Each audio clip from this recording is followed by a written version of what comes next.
Nah, petani besok itu harus punya NIP, nomor induk petani. Bukan nomor induk pegawai, nomor induk petani. Dan itu status. Dan sampai hari ini petani tidak punya status. Petani itu dapat penghasilan UMR aja. Mereka 24 jam di sawah mereka betah. Sesaat lagi akan Anda ikuti Prime Topic Dialog bersama DPRD Provinsi Jawa Tengah dengan judul Strategi Penanganan Pupuk Langka dan Kesejahteraan Petani. Disiarkan dari Hall Lantai 4 Gedung DPRD Provinsi Jawa Tengah. Acara ini didukung oleh Sekretariat DPRD Provinsi Jawa Tengah. Selamat mengikuti. Halo, apa kabar para pendengar, para pemirsa dimanapun Anda berada. Salam sejahtera. Jumpa dengan saya Pras dalam Prime Topic kali ini yang disiarkan langsung dari Hall Lantai 4 Gedung DPRD Jawa Tengah di Jalan Pahlawan nomor 7 Semarang. Dan tema kita dalam Prime Topic kali ini adalah strategi penanganan pupuk langka dan kesejahteraan petani. Dan untuk membahas tema kita dalam Prime Topic kali ini sudah hadir para narasumber yang akan sama-sama kita berdiskusi. Yang pertama ada Bapak Sumanto, beliau adalah Ketua Komisi B DPRD Jawa Tengah. Apa kabar Pak Sumanto? Alhamdulillah sehat. Sehat ya. Assalamualaikum warahmatullahi wabarakatuh. Waalaikumsalam. Selamat hari ulang tahun Negara Kesatuan Republik Indonesia yang ke-76 di masa pandemi. Mudah-mudahan selalu sehat semuanya. Amin. Dan alhamdulillah ini segera penurunan di COVID sehingga bisa lebih tangguh untuk negara kita yang kita cintai. Betul. Nah, lalu saya mau sapa juga narasumber kedua. Beliau adalah Ibu Asil Tri Yuniati, Kasih Pupuk dan Pembiayaan dari Dinas Pertanian dan Perkebunan Jawa Tengah atau Distanbun Jawa Tengah. Panggilannya Ibu Yuni. Kabar baik Bu Yuni? Alhamdulillah Mas Pras, baik, sehat. Dan selamat ulang tahun juga kepada Republik Indonesia yang 76. Semoga kita diberi kesehatan lahir dan batin. Amin. Amin. Dan paling ujung ini narasumber paling hebat yang pernah saya kenal. Beliau adalah Profesor Dr. Sony Heru Priyanto MM, pakar pertanian dari Universitas Agung Podomoro Jakarta. Jauh-jauh datang dari Jakarta ke Semarang untuk berdiskusi dengan kita. Prof. Sony, kabar baik ya? Puji semesta alam, baik. Iya, bersyukur kita bisa berkumpul kali ini. Nah, pertanyaan pertama saya ke Pak Sumanto dulu. Saya pengen tahu kondisi pertanian di Jawa Tengah selama ini dari sudut pandang Pak Sumanto sendiri selaku Ketua Komisi B, Pak. Silakan.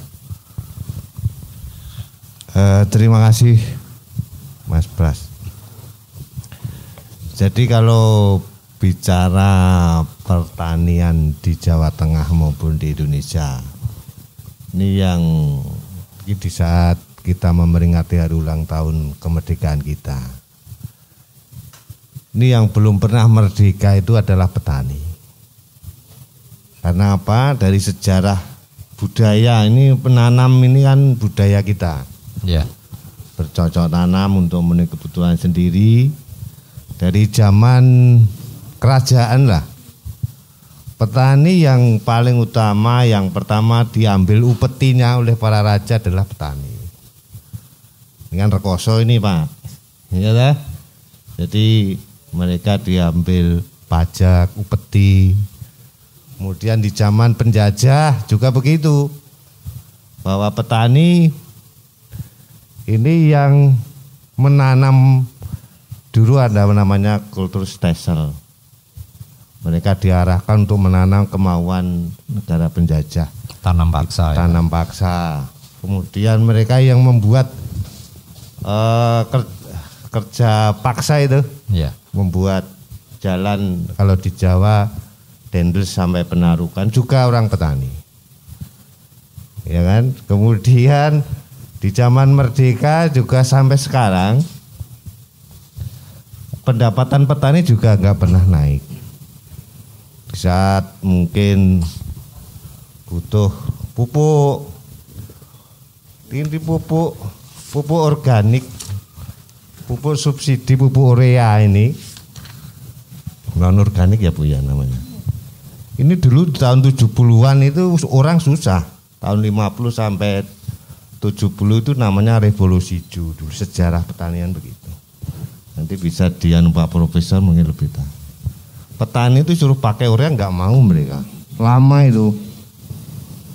Ya, karena kita pangan butuhan panen sehingga bahwa pupuk kimia ini harus dilakukan. Tapi petani-petani kita nggak mau. Tapi lama-kelamaan sekarang menjadi kebutuhan yang luar biasa. Karena mereka butuh kecepatan, tapi di dalam pelaksanaannya untuk bisa menghasilkan produksi tani padi itu akan lebih cepat. Tapi efeknya lama-kelamaan kita bahwa tanah kita semakin susah. Setiap tahun ini kebutuhan pupuk itu akan bertambah karena yang namanya apa itu, sudah jenuh itu, ya, sehingga pupuk itu akan selalu. Dan tata kelola, jadi petani itu menghasilkan pupuk, menghasilkan gabah, itu yang dilihat adalah hasilnya. Hasil penjualan mereka. Hasil penjualan mereka itu pemerintah sudah mematokkan HPP.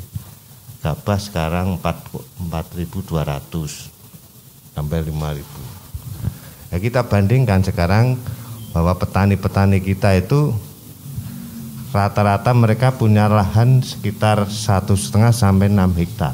6.000 meter. Yang paling banyak adalah di bawah 2.000. Kita punya petani Jawa Tengah itu 2,9 juta, hampir 3 juta. Itu yang separuhnya itu petani gusem. Kalau mereka menghasilkan 1 hektar itu adalah 6 ton. Kalau punya 2.000 kan berarti cuma 1/4. Ya.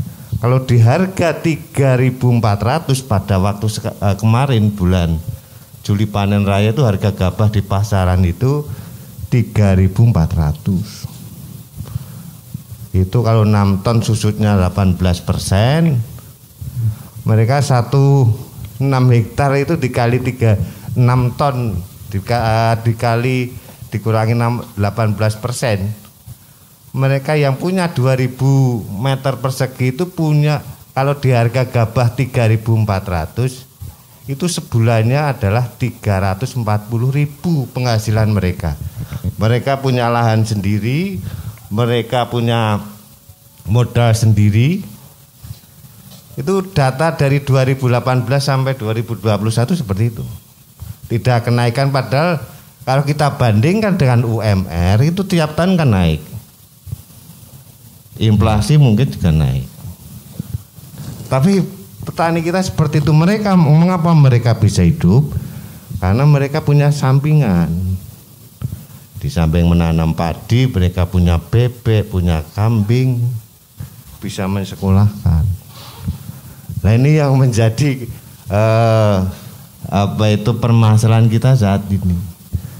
Sedangkan di Asia Tenggara ini harga beras kita itu nomor 3 di bawah. Vietnam, Thailand, Indonesia. Kalau Malaysia itu sudah $1 harga beras. 15.000, 16.000. Kemudian Singapura.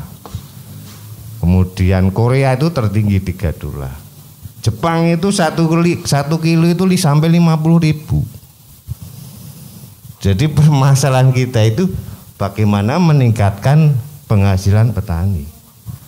Penghasilan daripada hasil pasca panen gitu. Ya. Jadi kalau kita melihat harga beras di tingkat kita, ini sekarang di pasaran pasar tradisional 8.000, 9.000. Padahal mereka 3-4 bulan baru bisa menghasilkan. Jadi kalau intinya bahwa pemerintah harus ikut campur memerdekakan petani. Begitu. Baik. Jadi kalau kita banding-bandingkan dengan negara-negara tetangga kita, di situ harga gabah di situ. Padahal kebutuhan orang makan, punya anak 4, punya anak 2, keluarganya bapak, satu hari kan cuma seliter, 1 kilo lah. 1 kilo di harga 15.000 gitu aja. Mereka makan sayur, tahu tempe, telur itu 50.000. Kalau gabahnya berasnya 15.000 gitu aja, petani sudah sejahtera itu. Nanti efek ekonominya mal-mal kemudian pasar tradisional UMKM itu diserbu petani. Kalau mereka pendapatannya ditingkatkan sesuai dengan UMR gitu aja. Dengan lahan tanah kepemilikan 2.000 meter persegi. Itu yang dihitung begitu. Oke, baik. Karena dengan gitu nanti kemiskinan mesti akan turun drastis. Karena kemiskinan ini di tingkat ini orang yang punya lahan ini. Lahan sedikit di bawah 2.000 ini. Oke, saya yakin Pak Sumanto punya hitung-hitungan yang pas secara matematika bagaimana agar petani ini bisa sejahtera. Tapi nanti kita bahas itu. Saya pengen tahu kondisi pupuk sekarang ini Pak Sumanto. Jadi pemenuhan pupuk bersubsidi oleh pemerintah kepada para petani, faktanya seperti apa ini Pak sekarang ini?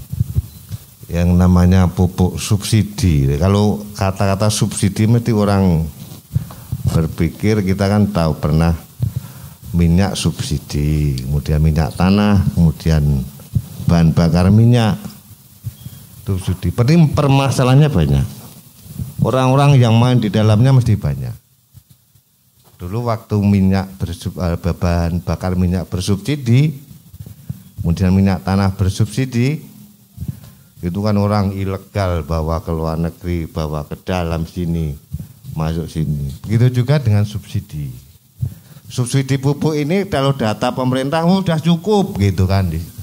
Tapi di lapangannya kemarin di MT2 kemarin rame-rame sampai Komisi 4 manggil Pak Menteri itu, kemudian Pak Presiden bilang bahwa kita punya subsidi 33 triliun per tahun. Iya. Apa yang diberikan hasilnya kan begitu Pak Presiden, sampai sekarang nggak ada. Apa yang dia minimal kan swasembada, begitu kan mintanya Pak Presiden. Tapi dalam rapat dengan kementerian kita melihat bahwa subsidi ini ada 60 triliun lebih yang harus diselesaikan. Kemarin begitu di MT2 kemarin itu per desa umpama mereka kebutuhan RDK-nya 3 ton, mereka cuma didapat 2 ton. Sehingga yang lain kan beli ke pupuk non subsidi padahal harganya tinggi. Nah, jadi kalau subsidi ini terus dilakukan dengan tidak punya tata kelola yang benar, ya mesti setiap tahun akan ini kan berulang-ulang setiap tahun begini terus. Pupuknya langka, kemudian susah dicari petani di saat padahal petani itu tidak boleh tepat waktu itu yang dibutuhkan. Karena kalau memupuk tidak tepat waktu mereka muspro, nggak rugi. Maka di saat mereka sudah menyelesaikan penyiangan, mereka harus segera memupuk di bawah 40 hari mereka. Kalau tidak begitu nanti cuma hijau doang, nggak ada hasilnya. Kan begitu. Jadi kalau pupuk ini pengelolaannya tidak disempurnakan, ya antara yang disampaikan oleh baik itu Pusri, baik itu dinas, baik itu kementerian, itu terjadi ketidakharmonisan antara yang terjadi di lapangan dengan data yang ada. Oke. Begitu. Itu temuannya seperti itu ya, iya. Pak. Baik, saya geser ke Bu Yuni, Bu. Nah, bagaimana selama ini pemerintah Jawa Tengah dalam kebijakannya melakukan pemenuhan pupuk bersubsidi kepada para petani? Kan sekarang pakai kartu tani dan harus ada kelompok tani. Nah, itu gimana, Ibu? Matur nuwun Mas Pras, mohon izin Pak Prof Sony, Pak Sumanto sebagai Ketua Komisi B DPRD Jawa Tengah Kami dari Dinas Pertanian dan Perkebunan Provinsi Jawa Tengah, kebetulan kami diberi amanah oleh Kepala Dinas menjadi kasih pupuk dan pembiayaan. Sedikit memang yang disampaikan Pak Sumanto itu benar. Salah satu tujuan pupuk subsidi adalah melindungi petani terhadap gejolak harga pupuk. Karena disampaikan tadi Pak Manto memang ada banyak selisih antara pupuk subsidi dan non subsidi. Saya berangkatnya dari pagu indikatif. Jadi bicara pupuk subsidi 2021 sebelum kami sampaikan mengerucut ke Jawa Tengah bahwa total pemerintah menyediakan anggaran untuk pupuk subsidi dibanding tahun 2020 turun 15%. Kalau tahun kemarin 29,8 triliun, sekarang hanya 25,3 triliun. Artinya turun. Berikut juga tonase, kuantitasnya dari 8,9 juta ton, sekarang hanya 8,2 juta ton. Sebelum nanti kami sampaikan berapa sih banyaknya pupuk yang diberikan pusat ke Jawa Tengah yang setiap kali muncul berdasarkan permentan yang turun setiap tahunnya. Untuk alokasi dan HET 2021 kita berdasarkan Permentan nomor 49 tahun 2020 tentang alokasi pupuk bersubsidi dan HET. Berapa gambarannya untuk Jawa Tengah? 1, kami matur, kita 2 tertinggi dalam alokasi dari pusat, 20,55%. Tadi disampaikan juga Bapak Manto bagaimana berdasarkan kebutuhannya. Baru tahun ini Pak Prof. Sony juga kami sampaikan kita diberi alokasi pusat dibanding kebutuhan 55 sekian persen. Kalau tahun kemarin hanya 40 sekian persen, hampir 50%. Artinya apa?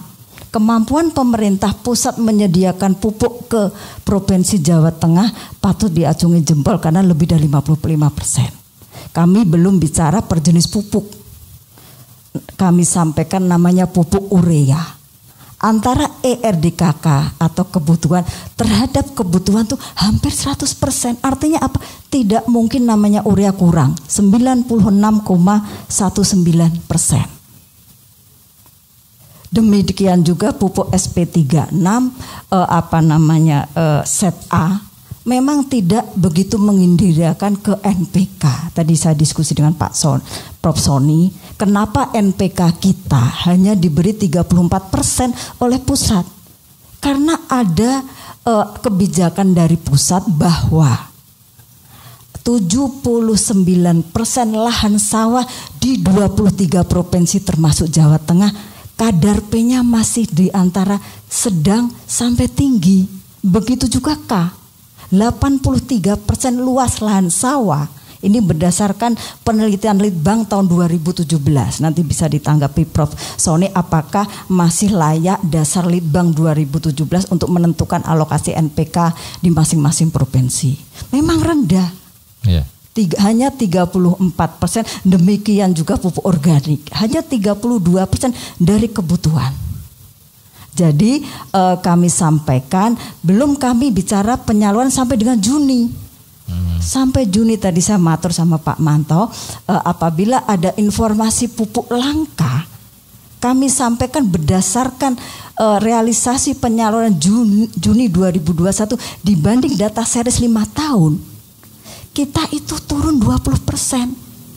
Artinya apa? Yang harusnya tertebus petani sampai Juni, petani belum melakukan penebus. Jadi di tingkat KPL masih banyak pupuk yang belum tersalurkan di lini 4 atau di tingkat petani.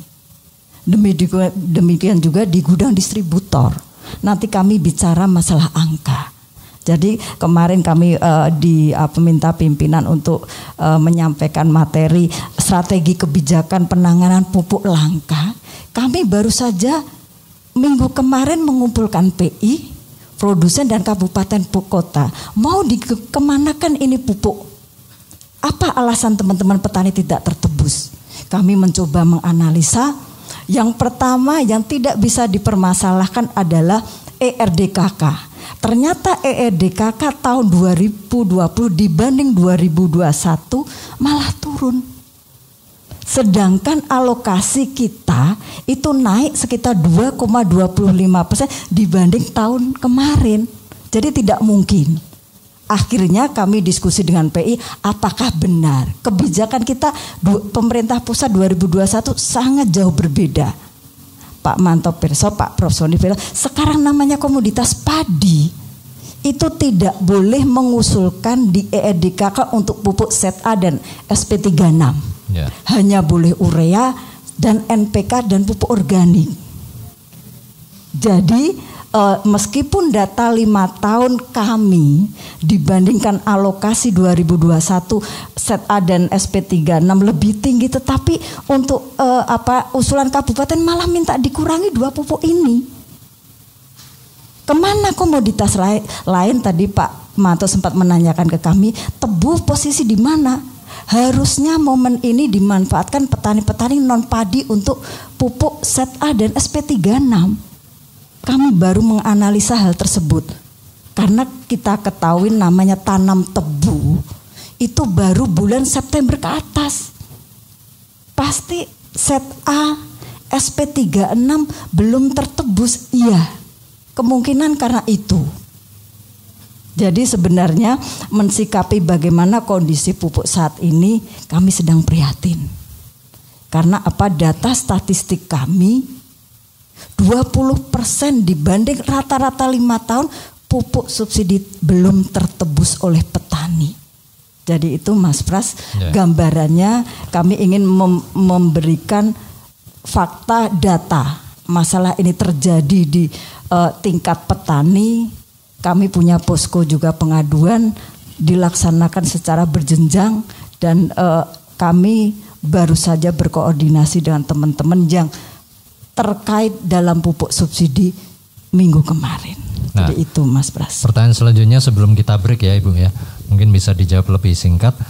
Dengan kondisi pupuk belum tertebus oleh petani, bagaimana kebijakan dari dinas sendiri Bu? Nah, ini kami deadline kami tanggal 18 Agustus ini kami minta usulan dari teman-teman kabupaten kota terkait tambah kurang di wilayah masing-masing. Karena Permentan pasal 11 itu diamanatkan bahwa realokasi pupuk bersubsidi apakah antar kabupaten kota atau antar kecamatan harus didahului dengan adanya usulan ke tingkat provinsi. PI sebagai holding company dari produsen sudah mengirimkan surat ke kami tanggal 4 Agustus kemarin, tetapi kami ini menjadikan second opinion bagi kami karena Permentan tidak boleh memfasilitasi namanya produsen mengajukan ke kami untuk tambah kurang karena posisi wewenang PI itu sebagai holding company produsen dalam menyalurkan pupuk subsidi. Tetap dasar kami untuk merealokasi antar kabupaten kota atau mengusulkan ke pusat pengurangan atau penambahan berdasarkan usulan dari kabupaten kota. Ini deadline kami hari ini, besok rencananya Jumat kami mengumpulkan produsen. Insya Allah mungkin Senin kami sudah mengajukan surat ke pusat apakah kita melakukan realokasi antar kabupaten kota atau mengajukan tambah kurang ke pusat. Mekanismenya seperti itu. Nah, saya ke Prof. Soni sekarang ini sebagai akademisi nih ya Prof ya. Bagaimana panjenengan ini menilai kebijakan pupuk bersubsidi oleh pemerintah ini Prof? Monggo Prof. Iya, terima kasih kesempatannya. Sebetulnya ini kan maksud pemerintah bagus ya. Ya. Namun petani kita kan bukan 1-2 petani, tapi jutaan petani dengan kondisi yang macam-macam, baik dari musim tanaman maupun status penggarap dan pemilik itu. Jadi kita sudah berupaya sebetulnya untuk melakukan digitalisasi terhadap kebijakan pupuk, yaitu melalui kartu tani di Jawa Tengah. Itu langkah bagus menurut saya untuk mengurangi distorsi antara jumlah yang dibutuhkan dan jumlah yang disalurkan. Nah, tapi di dalam pelaksanaan di lapangan kan seringkali jadi persoalan. Nah, begini, persoalan yang saya lihat dari sisi pendekatan sebenarnya. Kalau Bu Yuni tadi dari pemerintah itu pendekatannya kan pendekatan positivistik namanya. Positif itu bahwa semuanya digeneralisasi. Jadi tadi tanah juga digeneralisasi, Jawa itu sedang sampai tinggi. Kemudian juga kondisi petani juga digeneralisasi. Itu namanya positive risk. Tetapi dalam kondisi di lapangan itu yang terjadi adalah fenomenologi. Fenomena. Contoh saja, penggarap yang tidak masuk di RDKK mungkin tahun lalu masuk, musim tanam lalu dia masuk. Tapi musim ini dia dijual ke orang yang lain, dia sudah nggak bisa ngambil itu. Apalagi kan menggunakan RDKK, kan tidak ada di RDKK dia. Pupuknya ada di petani A. Tetapi kemudian musim tanam 3 diserahkan ke orang lain, digarap oleh orang lain, dan orang ini tidak punya kartu dan tidak masuk di RDKK. Dan itu jumlahnya banyak, saya temukan di lapangan seperti itu. Nah yang seperti ini bilang langka. Padahal pupuknya ada tadi kan? Jadi ini misinformasi saya kira, informasi data. Nah kalau menurut saya yang fenomena ini coba diatasi dengan apa? Memasukkan database yang lebih besar lagi untuk kondisi-kondisi seperti ini. Jadi petani itu makanya kalau saya usul dari dulu itu kartu tani itu bukan kepemilikan, tapi penguasaan. Jadi yang penyewa, penyakap itu juga masuk. Jadi itu identitas petani, bukan identitas pemilik sawah.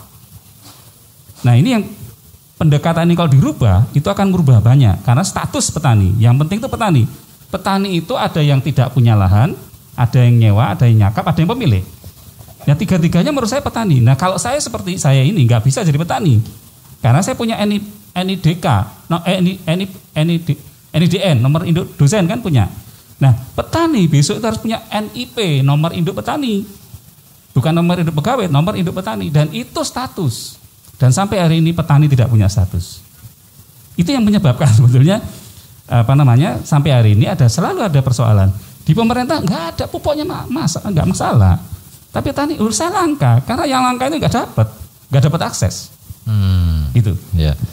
Jadi selama ini pemerintah dalam penyaluran pupuknya sudah benar gitu ya Prof ya? Secara positif sih benar karena berdasarkan data-data. Ya. Dan data itu kan post facto, data itu data tahun lalu. Padahal petani itu berubah terus. Dinamika petani berubah terus. Musim tanam 1, musim tanam 2, musim tanam 3. Tanamannya juga berubah. Petani juga itu nanamnya belum selesai tanaman. Dia kan kalau pemerintah kan bergilir tuh. Pupuk kan tanamannya diasumsikan bergilir. Nah mereka tuh enggak. Mereka belum selesai tanam, sebelum selesai panen sudah tanam. Ya. Pupuknya belum ada. Maunya itu kan petani pada saat dia butuhkan, pada saat itu harus ada pupuk. Itu konsep dasar petani. Sehingga begitu tidak ada pupuknya, pupuk langka. Gitu loh. Jadi jagung belum selesai, dia sudah tanam yang lain. Nah, padahal penyediaan pupuknya kan berdasarkan giliran tanaman. Musim tanam 1, musim tanam 2, musim tanam 3. Di dalam musim-musim itu mereka sudah nanam multi cropping itu. Gitu loh. Jadi persepsi yang ada di petani tentang langka dengan persepsi yang di pemerintahan tentang langka ini berbeda karena cara pandangnya berbeda. Oke. Gitu. Nah, bicara ke tadi yang disampaikan Prof Sony di awal bahwa petani A menjual lahannya atau menyerahkan lahannya ke mungkin petani B gitu ya. Kenapa pupuknya nggak ikut diserahkan gitu kan? Kebijakannya gitu. Berarti si petani A kan punya kartu tani. Ya. Kenapa nggak dialihkan ke petani B gitu kan? Seharusnya pengelolaan tanah pemindahan pengelolaan tanah termasuk juga dengan kepemilikan kartunya. Ya. Ingat kartu tani itu ada kaitan dengan tabungan loh. Oh. Jadi nggak mungkin kartu diserah-serahkan. Kalau konsep per hari ini kartu tani itu identitas dia. Jadi masa kartu ATM kita kasih juga ke petani lain kan nggak bisa. Pasti mereka juga enggan. Ada 1-2 yang dengan baik, tapi itu kan hanya 1-2.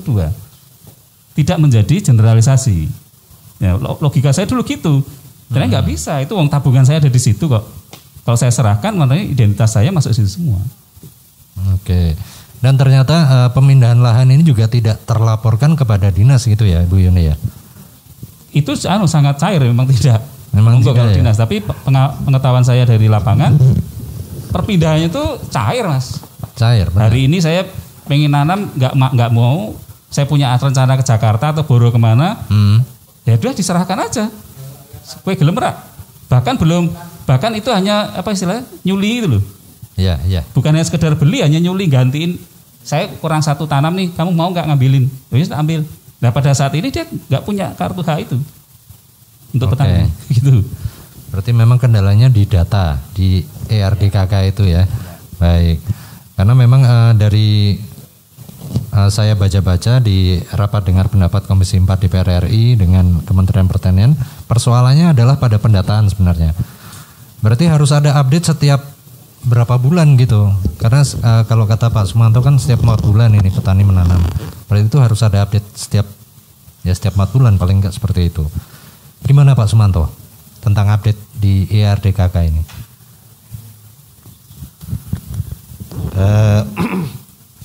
Pupuk itu kan turunnya setiap musim tanam, kan begitu. Jadi kalau update-nya ini juga susah. Petani kan tidak secanggih teman-teman milenial, ya kan? Mereka mencari kartu tani aja susah itu. Mereka harus ke BRI. Padahal petani ke antri membuat, mereka suruh ngisi data aja susah. Jadi mereka tuh 1 jam pun inginnya ke sawah. Karena apa? Karena dengan waktu nanam ini harus selesai pada waktunya. Harus tepat waktu, tepat guna namanya kalau dulu. Ya. Mereka harus ke situ tuh sudah susah gitu. Nah, makanya tata kelola perpupukan ini ya segera diperbaiki lagi. Siapa yang ya PPL itu mereka harus segera mendata ulang, karena seperti sampaikan Pak Profesor tadi memang cair sekali namanya. Kalau di tempat kita itu namanya jual oyotan namanya. Saoyot dijual, mungkin saoyot lagi dijual gitu. Itu datanya kan berpindah-pindah itu. Masa Bu Kepala Dinas mau mencari orang-orang jumlahnya jutaan nih.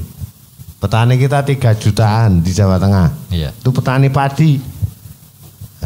Kalau mereka ngitung gimana itu?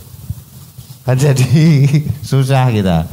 Jadi antara data yang ada di mungkin di saat MT3 ini kelebihan Lihat kemarin di MT2, MT1 mereka rame-rame kayak gitu.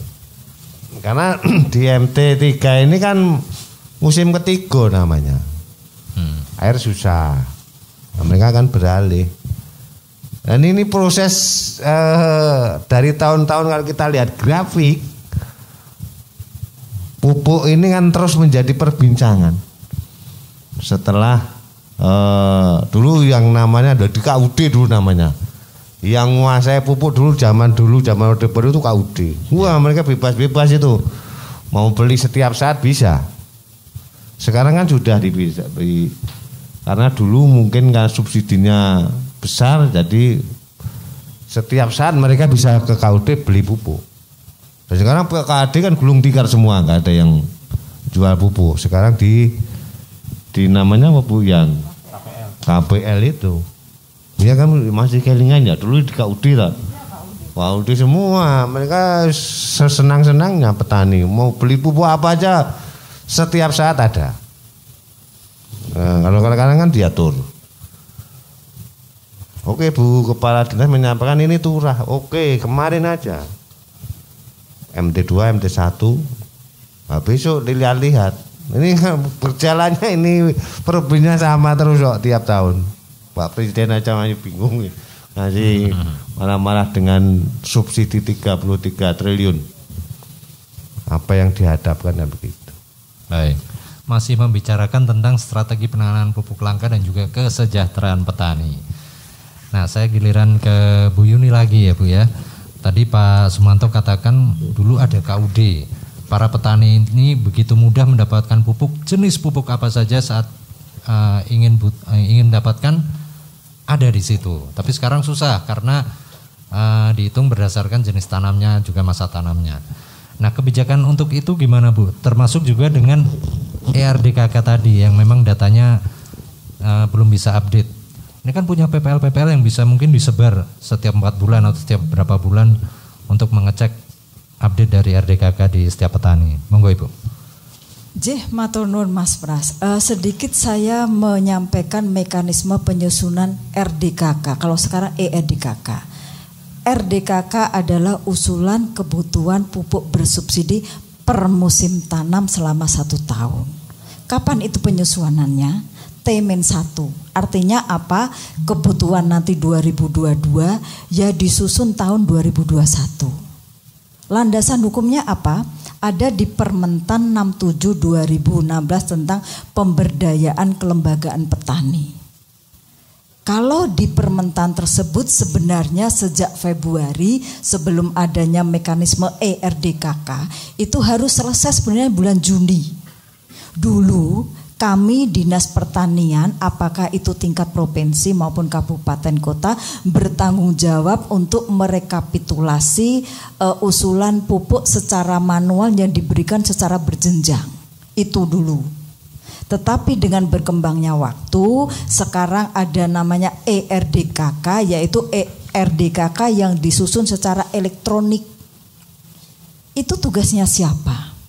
Tugasnya teman-teman admin. Admin itu siapa? Itu penyuluh tingkat kecamatan yang ditunjuk sebagai admin tingkat kecamatan yang di situ bertugas mendampingi petani dalam menyusun RDKK. Dilaksanakan secara berjenjang dalam verifikasinya sampai ke kepala dinas kabupaten kota. Jadi setelah dari admin, nanti tingkat kecamatan juga memverifikasi, nanti tingkat kabupaten yang menangani pupuk sampai kepala bidangnya, sampai approval di kepala dinas. Jadi selama usulan itu belum di-approve oleh kepala dinas kabupaten masing-masing, usulan ini belum dianggap resmi. Kapan itu? Untuk 2022 baru dimulai kemarin. Di close-nya kapan? Kita tergantung pusat untuk meng-close sistem ERDKK karena ngeling langsung dari kecamatan sampai pusat yang di situ tahun 2022 harus sudah terintegrasi dengan Simluhtan. Simluhtan itu database petani, di situ ada nama petani, nama kelompok tani dan sebagainya. Memang agak rumit Pak Prof Sony dan Pak Manto, karena tahun sekarang namanya admin tingkat kecamatan harus menginput satu persatu petani, berikut NIK, berikut koordinatnya lahan, berikut nomor HP-nya. Itu tugas admin tingkat kecamatan yang begitu berat. Tetapi kemarin sudah ada kesepakatan bahwa lahan itu nanti koordinat bukan by petani tetapi lahan secara areal lingkup sebaran. Jadi tidak satu persatu diinput karena kami mendapatkan surat keberatan dari teman-teman admin tingkat kecamatan. Kami sudah menanyakan ke Jawa Barat, Jawa Timur dan Jogja. Ini kewenangan penuh dari pusat namanya ERDKK. Pengalaman tahun kemarin ERDKK ditutup tanggal 29 November 2020 untuk 2021. Jadi menurut kesimpulan kami bahwa ERDKK 2022 harusnya nanti sebelum akhir tahun 2021 sudah di-close. Memang karena banyak masukan dari teman-teman provinsi lain, memang sempat sekali sistem ERDKK dibuka kembali ke pusat tanggal 14 sampai 15 Januari 2021 untuk memfasilitasi petani-petani yang belum masuk ERDKK. Setelah ERDKK itu di-approve oleh kepala dinas, nantinya pihak bank, dalam hal ini BRI, mengambil angka itu untuk dimasukkan di kartu tani. Jadi itu, jadi mekanisme ERDKK memang T-1. Jadi kewenangan untuk membuka lagi ERDKK itu ada di tingkat pusat, gitu Mas Pras, terkait dengan pendataan. Ya, ini menarik ini ya.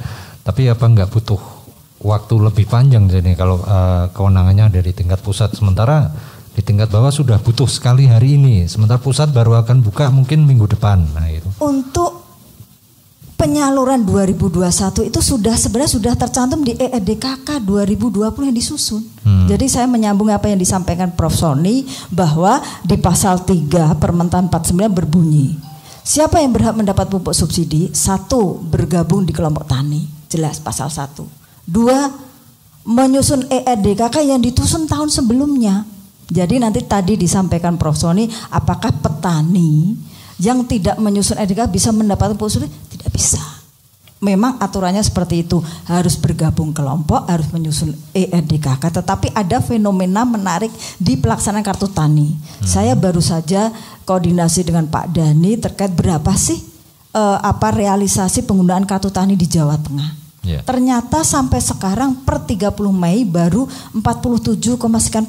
Tetapi di data kami berapa perbandingan penebusan menggunakan dashboard dan e-verval, artinya manual bagi petani-petani yang belum memiliki kartu tani atau kartu taninya kuotanya kosong dan lain sebagainya, hanya perbandingan 91% kartu tani, 9% manual, dan ada 8 kabupaten yang sudah 100% kartu tani. Meskipun kami sedikit tidak percaya karena penggunaan kartu tani baru 47%. Sementara 91% itu petani sudah menebus menggunakan kartu tani. Apa artinya?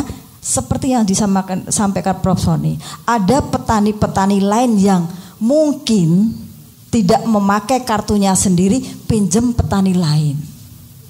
Sehingga dengan prosentase 47% penggunaan kartu tani, realisasi penebusannya sudah 91%. Jadi kira-kira ada 50% petani yang pinjam kartu tani orang lain, petani lain. Ini masih berdasarkan data-data yang kami olah di tingkat provinsi. Tapi kenyataannya seperti apa? Kami belum pernah memang mensurvei 8 kabupaten. Apakah memang benar di situ tidak ada satu orang petani pun yang menebus menggunakan manual, langsung ke kios menyerahkan fotokopi KTP, dicatat KPL itu.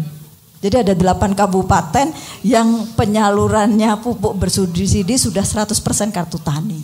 100% kartu tani. Tidak ada yang menebus manual.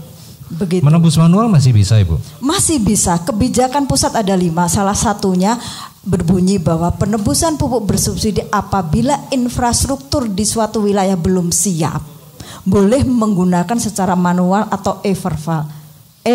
Verifikasi dan validasi pupuk bersubsidi dengan cara apa?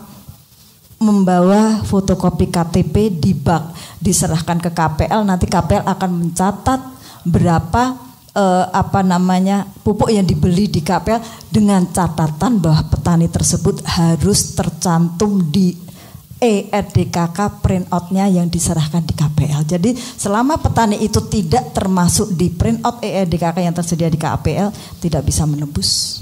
Tidak bisa menebus dan kemudian mengeluh pupuk langka gitu ya Bu ya? Bisa jadi begitu Mas Pras. Baik, Prof. Sony, gimana ini dengan ERDKK yang ternyata sebenarnya ini hal mudah, tapi jadi sulit gitu loh, karena petani sendiri yang mubang-mubeng gitu. Gimana Prof? Jadi sebetulnya ini masalah kabudayan ya. Yeah. Kabudayan manual menjadi digital. Ini memang harus dilampaui, harus dilalui masa-masa seperti ini. E-tol kita baru saja kan sudah terbiasa sekarang dengan jalan tol yang pakai kartu itu sekarang sudah terbiasa. Dulu kacau balau awal-awal kan. Nah, sekarang sudah mulai terbiasa. Karena apa? Kalau nggak punya itu nggak bisa masuk. Beli dulu di sebelahnya diberikan. Nah nanti pasti akan sampai ke sana. Nah saya usul ERDKK sebetulnya itu real time loh harusnya. Yang kalau digital itu real time. Kalau enggak ya malah merkosok kabeh. Tapi kalau proses menuju ke sana enggak apa-apa deh. Tapi prinsipnya Ibu, masukan saya, justru enggak itu penyebabnya kenapa ERDKK disusun satu musim sebelumnya. Itu masalah karena perubahan terjadi terus dalam satu musim penyusunan itu kan perubahan banyak itu. Nah itu tadi ada petani yang boros tiba-tiba pindah. Ada petani mengalihkan dan itu tidak tercatat di situ. Justru yang menurut saya yang paling bagus real time. Pada saat dia membutuhkan, pada saat itu ada pupuk. Itu zaman dulu. Dan itu sekarang dengan teknologi memungkinkan sekali. Nah, kemarin saya ke Bojonegoro sama anak saya juga itu. Mereka sudah terbiasa loh dengan ini. Bahkan Primbon tuh dia lihat dari sini loh. Nah, sekarang itu dibiasakan. Dimanfaatkan itu. Apa caranya? Pertama mungkin dari kelompok tani betul-betul dipilih orang-orang yang betul-betul sudah paham ini digital. dia yang kemudian menginput kebutuhan-kebutuhan anggotanya yang berubah itu. Jadi aku harus ganti ki, tolong dialihkan pupuke, laporin ketua kelompok. Kalau yang keluar tidak ke kelompok, saya setuju nggak perlu ditambah. Siapa? Kowe lapor ke kelompok, belum, urung, kowe lapor jangan keluar itu. Yeah. Ketua kelompok yang input, dan itu nanti akan diverifikasi oleh PPL-nya. Verifikasi PPL kabupaten provinsi pusat, dan itu hanya validasi, bukan surat print out. Jangan bayangkan itu. Hanya dicek, ini ada alert nih, PPL ada alert, ada masuk siapa ini? Pak Sony masuk ini, diverifikasi. Ini terdaftar nih. Oke, diklik. Begitu klik masuk ke kabupaten ada alert lagi. Hari ini masuk. Hari itu juga bisa diselesaikan. Nah, itu kemudian data itu masuk ke BRI, masuk ke pengecer pupuk. Barang pupuk kan ono tuh. Tinggal nanti masalah distribusi ini ada di mana nih. Dan dengan sistem informasi sekarang, pupuk di mana yang ada, pupuk di mana yang kurang dengan cepat bisa didistribusikan di yang paling terdekat. Masa kalah karo Gojek? Jadi kalau kita pupuknya kayak Gojek, nggak masalah, pupuk ya sudah. Kayak kita pesan kayak Gojek itu, pesan pupuk, terus petani pesan pupuk, sudah. Siapa yang berkaitan? Nah, ini masalah kuota sebetulnya. Kuota itu sebetulnya kita kan kaku di anggaran ya. Kalau kuotanya melebihi pada musim tanam ini kurang, yaitu average 1 tahun. Sehingga nggak usah takut jebol, karena petani ini kan juga ya itu aja yang bertani sebetulnya. Kalau bocor ya itu berarti ada masalah lain. Ya. Kalau menurut saya di dalam pupuk ini ada 2 yang besar ya, ada demand, ada supply. Petaninya memang harus mengarah ke sana, dibantu kelompok, dibantu PPL, saya kira harus mengarah ke digital. Suppliernya atau penyedia jasanya, pabrik pupuk, kemudian pemerintah dan seterusnya ada di sini nih. Juga harus menggunakan pola itu untuk menuju ke digitalisasi itu. Kalau digital semua real time seperti sekarang kita menuju ke sana, saya kira akan berkurang masalah-masalah itu. Baik. Terima kasih. Ini menarik ini usulannya Prof. Sony. Sebelum break ini, Pak Manto gimana Pak tentang usulan Pak Prof. Sony ini? Karena ternyata temuannya kan memang pupuk ini sebenarnya nggak langka, tapi persoalan ada pada pendataan. Gimana nih Pak Manto? Permasalahan petani ini kan, petani yang paling muda itu di angka di umur 45 tahun. Lapangannya Pak. Padahal seperti saya ini umur 50-an itu pakai gini juga sudah susah-susah. Permasalahannya di situ. Jadi memang zaman sekarang ini mempermudah kalau tahu Pak. Kalau tahu cara mengoperasikannya. Kan? Padahal petani ini saya survei di daerah-daerah ini di atas 50-45 tahun paling muda Pak. Mereka 45 tahun. Nah, jadi kalau kita menggunakan seperti yang disampaikan Pak Profesor itu memang luar biasa. Mengapa tidak bertani? Sekarang pertanyaan, mengapa petani muda nggak tertarik? Kalau petani muda tertarik kan udah, kalau di luar negeri udah para pemuda-muda menggunakan, karena sektor pertanian pendapatannya paling kecil. Kalau orang tani itu, kalau apa saja lah, petani itu dapat penghasilan UMR aja. Mereka 24 jam di sawah mereka betah. Betah itu Pak. Sekarang dihitung aja dengan gabah terendah ini 3.400 kemarin pasaran itu gabah kering panen di sawah itu. Ya. Penghasilan cuma 390. Enggak ada 400.000, padahal mereka menggaji buruhnya. Jadi petani ini aneh.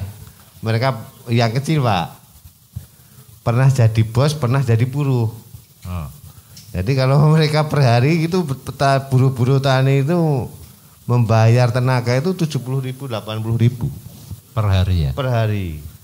Setelah selesai mereka jadi buruh di sini. Nah, gitu. Jadi ini permasalahan yang Luar biasa. Karena kecanggihan ini apa sampaikan Profesor luar biasa. Bisa. Kapan saja bisa mencet pupuk datang itu memang luar biasa. Tapi kan tidak seperti itu permasalahannya. Mereka ditanya, kamu jatahnya berapa toh? Oh kamu punya 1 hektar berarti 2 kuintal urea Ibu ya. 2 kuintal urea. 1 musim tanam. Mereka mau beli lagi juga tidak bisa. Sudah punya jatah real tadi. Beda zaman dulu KUD Pak ya semena-mena aja, nggak perlu pakai biar datang pulang bawa pupuk apa saja.